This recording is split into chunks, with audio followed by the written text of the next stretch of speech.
আসসালামু আলাইকুম। সংবাদে আপনাদের সবাইকে স্বাগতম জানাচ্ছি। আমি তানভীর হাসান। শুরুতেই সংবাদ শিরোনাম। দুবাইয়ে বিধ্বস্তের পর ভারতের তেজস কেনার আলোচনা স্থগিত করল আর্মেনিয়া। বিশ্বকে বোকা বানিয়ে গাজায় ধারাবাহিক বিমান হামলা। ট্রাম্পের এজেন্ডায় সুদানের গৃহযুদ্ধ কি ঘটতে যাচ্ছে। দুবাইয়ে বিধ্বস্তের পর ভারতের তেজস কেনার আলোচনা স্থগিত করল আর্মেনিয়া। কয়েকদিন আগে দুবাই এয়ার শোতে বিমান প্রদর্শনের সময় বিধ্বস্তের পর ভারতীয় তেজস যুদ্ধবিমান কেনার বিষয়ে আলোচনা স্থগিত করছে আর্মেনিয়া। ইসরায়েলি সংবাদমাধ্যম জেরুজালেম পোস্ট এ খবর জানিয়েছে। প্রতিবেদন অনুসারে আর্মেনিয়া ভারত সরকার এবং বিমান প্রস্তুতকারক HAL এর সঙ্গে $1.2 বিলিয়ন 12টি বিমান কেনার বিষয়ে আলোচনা করছিল। এটিই হতো ভারতীয় এই বিমানের প্রথম রপ্তানি চুক্তি। বিশ্বকে বোকা বানিয়ে গাজায় ধারাবাহিক বিমান হামলা। যুদ্ধবিরতির মধ্যেই গাজায় গণহত্যা চালিয়ে যাচ্ছে ইসরায়েল। পাশাপাশি নতুন করে ত্রাণ সামগ্রী প্রবেশ সীমিত করা হচ্ছে। অধিকার সংস্থা অ্যামনেস্টি ইন্টারন্যাশনাল সতর্ক করে দিয়েছে, ইসরায়েল বারবার বিশ্ববাসীকে বোকা বানিয়ে নির্মমতা অব্যাহত রেখেছে। গত 10 অক্টোবরের পর থেকে 7 সপ্তাহে 500 বারেরও বেশি যুদ্ধবিরতি লঙ্ঘন হয়েছে। এসব হামলায় নিহত হয়েছে 400 জনের বেশি ফিলিস্তিনি। গতকাল বৃহস্পতিবার এক বিবৃতিতে অ্যামনেস্টি জানায়, বুধবার রাতে জেনিনে ইসরায়েলি বাহিনী এক ফিলিস্তিনিকে হত্যা করেছে। তারা দক্ষিণ ও মধ্য গাজায় ধারাবাহিক বিমান হামলা চালাচ্ছে। এর মধ্যে তথাকথিত হলুদ রেখার বাইরের এলাকাও রয়েছে। অ্যামনেস্টির মহাসচিব অ্যাগনেস ক্যালামার্ট বলেন, ইসরায়েলের নির্মমতা বন্ধ করার কোনো ইঙ্গিত এখনও পর্যন্ত নেই। ইচ্ছাকৃতভাবে গাজায় ফিলিস্তিনিদের ধ্বংস করার জন্য পরিকল্পিত কর্মকাণ্ড হচ্ছে। তিনি বলেন, ইসরায়েলের গণহত্যা এখনও শেষ হয়নি। আল জাজিরা জানায়, বৃহস্পতিবার সকালেও গাজার কেন্দ্রে বুরেইজ ক্যাম্প ও খান ইউনিসের পূর্বে ভবন লক্ষ্য করে হামলা হয়েছে। শত শত হামলার মাধ্যমে যুদ্ধবিরতির নির্লজ্জ লঙ্ঘন চলছে। দখলদার বাহিনী পশ্চিম তীর জুড়ে নতুন অভিযান ও গ্রেফতার চালাচ্ছে। কালকেলিয়া, তুবাস, হেব্রন, তুলকারেম এবং নাবলুস এলাকাকে নতুন লক্ষ্যবস্তু বানানো হয়েছে। যুদ্ধবিরতির দ্বিতীয় পর্যায়ে কতদূর?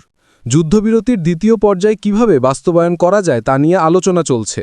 আসন্ন জানুয়ারিতেই গাজায় আন্তর্জাতিক বাহিনী ISF মোতায়েন করার পরিকল্পনা হচ্ছে।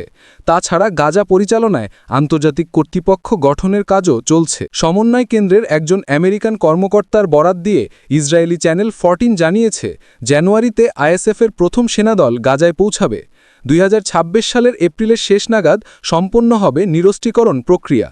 রয়টার্স জানিয়েছে, দ্বিতীয় পর্যায়ে আলোচনা করার জন্য গত মঙ্গলবার কায়রোতে তুরস্ক, কাতার ও মিশরের মধ্যস্থতাকারীরা বৈঠক করেন। সুড়ঙ্গে আটকা যোদ্ধাদের বাঁচানোর আহ্বান হামাসের। দক্ষিণ গাজায় ইসরায়েল অধিকৃত এলাকায় টানেলে কয়েক ডজন হামাস যোদ্ধা আটকে পড়েছে। তাদের নিরাপদে সরিয়ে নিতে বুধবার হামাস নেতারা কাতার ও মিশরের প্রতি আহ্বান জানিয়েছে। সম্প্রতি রাফার সুড়ঙ্গে 100 থেকে 200 হামাস যোদ্ধা আটকে পড়ে। তাদের মধ্যে যারা বের হওয়ার চেষ্টা করে তাদের অন্তত 20 জনকে বিমান হামলা চালিয়ে হত্যা করেছে ইসরায়েলি সেনারা। ভারত থেকে ইহুদিদের নেবে ইসরায়েল। মিডল ইস্টাই জানায়, অধিকৃত ফিলিস্তিনে বসতি স্থাপনের জন্য ভারত থেকে 5800 বেনে মেনাসে ইহুদিদের ইসরায়েলে নেওয়া হচ্ছে। উত্তর অংশের গ্যালিলি অঞ্চলে তাদের জন্য বসতি স্থাপন করা হবে। বিশ্বব্যাপী ইহুদিবাদ প্রচারকারী সংস্থা দ্য ইহুদি এজেন্সি ফর ইসরায়েল জানিয়েছে, ইসরায়েলি মন্ত্রিসভা এ প্রস্তাব অনুমোদন করেছে। বেনে মেনাসি ইহুদি সম্প্রদায় হল উত্তর পূর্ব ভারতীয় রাজ্য মিজোরাম ও মণিপুরের একটি জাতিগত সম্প্রদায়। ফিলিস্তিনকে মুছে ফেলা যাবে না। ইসরায়েল গাজা উপত্যকায় মানুষের জীবনকে অসম্ভব করে তোলার চেষ্টা করছে বলে মন্তব্য করেছেন আলজেরিয়ার প্রেসিডেন্ট আবদেল মাজিদ তেবুনে। তিনি বলেন, ইসরায়েলের আগ্রাসন কোনোভাবেই ফিলিস্তিনকে মুছে ফেলতে পারবে না। অধিকৃত ফিলিস্তিনের ভাইদের প্রতি আলজেরিয়ার সমর্থন অব্যাহত থাকবে, মত প্রকাশ করেন এই নেতা। ট্রাম্পের এজেন্ডায় সুদানের গৃহযুদ্ধ কি ঘটতে যাচ্ছে? সৌদি আরবের যুবরাজ মোহাম্মদ বিন সালমানের সাম্প্রতিক ওয়াশিংটন সফরের পর যুক্তরাষ্ট্রের প্রেসিডেন্ট ডোনাল্ড ট্রাম্পের সামনে সুদানের যুদ্ধের বিষয়টি আবারও আলোচনায় এসেছে। হোয়াইট হাউস আগে থেকেই সুদানের জটিল পরিস্থিতি নিয়ে আগ্রহ প্রকাশ করে আসছিল। বিশেষ করে 2023 সালের এপ্রিল থেকে সুদানের সশস্ত্র বাহিনী বা SAF ও র্যাপিড সাপোর্ট ফোর্সেসের RSF-এর মধ্যকার চলমান যুদ্ধ নিয়ে। তবে সৌদি যুবরাজের সফরের পর হোয়াইট হাউসের সেই আগ্রহ আরও বেড়েছে বলে মনে হয়। যুক্তরাষ্ট্রের জন্য লোহিত সাগরে জাতীয় নিরাপত্তা অত্যন্ত গুরুত্বপূর্ণ বিষয়। সন্ত্রাসবাদ দমন ও আঞ্চলিক স্থিতিশীলতার উপর জোর দেওয়ার কারণে তাদের অধ্যাক্ষরও সেভাবেই নির্ধারিত হচ্ছে। আগেও হোয়াইট হাউস সতর্ক করে বলেছিল সুদানের যুদ্ধ যুক্তরাষ্ট্রের জাতীয় নিরাপত্তার জন্য সরাসরি হুমকি। শান্তির পথ তৈরি করতে মার্কিন পররাষ্ট্র দপ্তর সক্রিয়ভাবে কাজ করছে। এর অংশ হিসেবে একাধিকবার আলোচনাও হয়েছে, যার ধারাবাহিকতায় সম্প্রতি তথাকথিত কোয়াড বা যুক্তরাষ্ট্র, সৌদি আরব, মিশর ও সংযুক্ত আরব আমিরাতের সমন্বিত মঞ্চ যুদ্ধ বন্ধের উদ্যোগ নিয়েছে। গত সপ্তাহে ট্রাম্প মন্তব্য করেছেন, সুদানের যুদ্ধ আগে তার এজেন্ডায় ছিল না এবং বিষয়টি তিনি যুবরাজের অনুরোধের পর গুরুত্ব দিয়েছেন। ট্রাম্পের এই বক্তব্য কোনো বড় কৌশলগত পরিবর্তনের ইঙ্গিত দেয় না, বরং একে সৌদি যুবরাজের প্রতি সৌজন্য ও কৃতজ্ঞতার প্রকাশ বলেই ধরা যেতে পারে। এটি মোহাম্মদ বিন সালমানের জন্য বিশ্বাসযোগ্য আঞ্চলিক নেতা ও শান্তি উদ্যোগের মধ্যস্থতাকারী হিসেবে সামনে আসার সুযোগ, যার ওপর ওয়াশিংটন মধ্যপ্রাচ্যের বিষয়ে নির্ভর করতে পারে। এর মাধ্যমে ট্রাম্প আঞ্চলিক দূতনীতিতে সৌদি নেতৃত্বাধীন ভূমিকার প্রতি তার সমর্থনের ইঙ্গিত দিয়েছেন এবং বিশ্বজুড়ে শান্তি প্রতিষ্ঠায় তার আগ্রহের প্রতিফলন দেখিয়েছেন। ট্রাম্পের বক্তব্যের পর সুদান নিয়ে যুক্তরাষ্ট্রের তৎপরতাও বেড়েছে।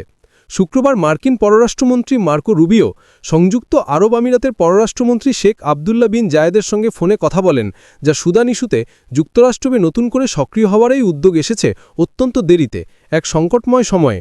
জাতিসংঘ বারবার বলেছে, সুদান বর্তমানে বিশ্বের সবচেয়ে ভয়াবহ মানবিক সংকটগুলোর একটার মুখে রয়েছে। আগেভাগে হস্তক্ষেপ করা গেলে অনেক প্রাণ বাঁচানো যেত।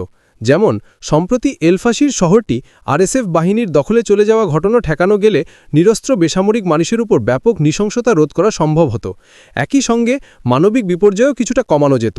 দেশটিতে এখন বিশুদ্ধ পানি ও খাদ্যের তীব্র সংকট, জরুরি অবকাঠামোর ধ্বংস ও ব্যাপক হারে বাস্তুচ্যুতিও এই মানবিক বিপর্যয়ের অন্তর্ভুক্ত। আন্তর্জাতিক অঙ্গনে সুদানের পরিস্থিতিকে প্রায়ই ভুলে যাওয়া যুদ্ধ বলা হয়, কারণ বড় বড় বৈশ্বিক শক্তি একে তাদের অধ্যাক্ষরের তালিকায় নিচের দিকে রাখে। শান্তি প্রক্রিয়ায় ট্রাম্পের যুক্ত হওয়া হয়তো সাময়িকভাবে আন্তর্জাতিক মনোযোগ ফিরিয়ে আনবে, কিন্তু সময়ের সঙ্গে সঙ্গে সেই মনোযোগ আবারও মলিন হয়ে যাওয়ার আশঙ্কাই বেশি। সুদানের প্রেসিডেন্ট আবদেল ফাত্তাহ আল বুরহানের নেতৃত্বে দেশটির রাষ্ট্রীয় সার্বভৌমত্ব কাউন্সিল সবার আগে সৌদি আরবের উদ্যোগকে স্বাগত জানিয়েছে। ট্রাম্পের মন্তব্যের প্রতিও তারা ইতিবাচক সাড়া দিয়েছে। এর আগের কয়েক সপ্তাহ ধরে তারা কোয়াডের মানবিক যুদ্ধবিরতির প্রস্তাব পরোক্ষভাবে প্রত্যাখ্যান করে আসছিল। এ অবস্থান পরিবর্তনের কারণ হতে পারে ট্রাম্পের সরাসরি তত্ত্বাবধানে শান্তি প্রক্রিয়াটি নতুনভাবে গুরুত্ব পাওয়া, কিংবা যুক্তরাষ্ট্রের মধ্যস্থতা মানতে গিয়ে দেশের ভেতরে যে সম্ভাব্য প্রতিক্রিয়া হতে পারে সে বিষয়ে বুরহানকে দেওয়া কোনো আশ্বাস। সৌদি আরব ও যুক্তরাষ্ট্রকে ধন্যবাদ জানিয়ে বুরহানের এক্সে অর্থাৎ সাবেক টুইটারে দেওয়া পোস্টের পর দেশের রাজনৈতিক মেরুকরণ কিছুটা কমে আসে। সুদানের সশস্ত্র বাহিনীর বা এসএএফের সমর্থকেরা ও সুদানের ইসলামিক মুভমেন্টের মহাসচিব আলী কার্তিও নতুন করে স্থিতিশীলতার আশা প্রকাশ করেন। অন্যদিকে আরএসএফ যুক্তরাষ্ট্রের সম্পৃক্ততাকে স্বাগত জানালেও যারা সেনাবাহিনীর সিদ্ধান্ত নিয়ন্ত্রণ করছে তাদের শান্তির পথে বাধা হিসেবে চিহ্নিত করেছে। একই সঙ্গে তারা সংকটের মূল কারণগুলো সমাধান এবং একটি নতুন সুদান গড়ার আকাঙ্ক্ষার কথাও তুলে ধরে।